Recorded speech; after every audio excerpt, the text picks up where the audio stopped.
Alright, so it says we got EQU, which is equilateral. So if we sketch that out real quick, we know it doesn't matter how you draw it, but all these angles would be 60 degrees and all the sides are equal. And RGT is a right triangle, where RG is 2, RT is 1, and T is 90. So we'll make this angle T.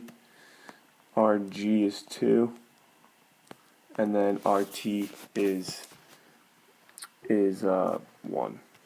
So show that the sine of E is equal to the cosine of G. Well, in order to find the cosine of G here,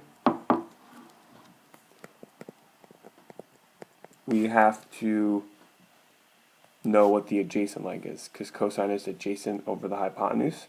Alright, and the adjacent leg is going to be root 3, which you could do by doing the Pythagorean theorem, like 1 squared plus root 3 squared is 2.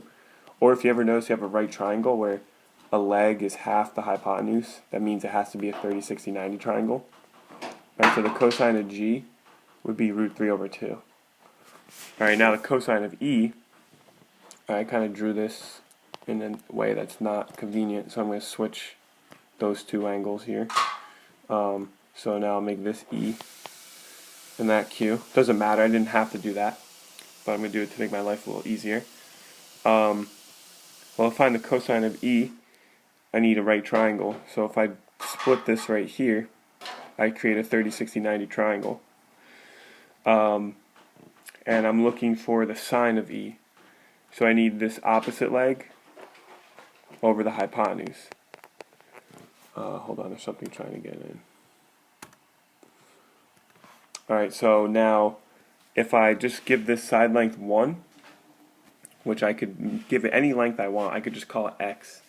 Alright, then this would be x, or 1 root 3, because it's a 30, 60, 90 triangle here. The long leg is always root 3 times the short leg, and the hypotenuse is always double the short leg, so that would be 2.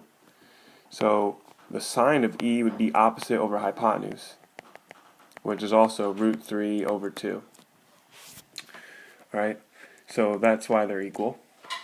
They're also equal because they're cofunctions. This would be a 30-degree angle over here with the cosine, right? So this is cosine of G is really the cosine of 30, right? 60, 90. And this over here, this would really be the sine of 60, because, right, that angle 60 right there. And the cosine of 30 is going to equal the sine of 60, because their angles are complementary. 30 plus 60 is equal to 90. And anytime you have like sine and cosine cofunctions and their angles are complementary, they're going to equal each other.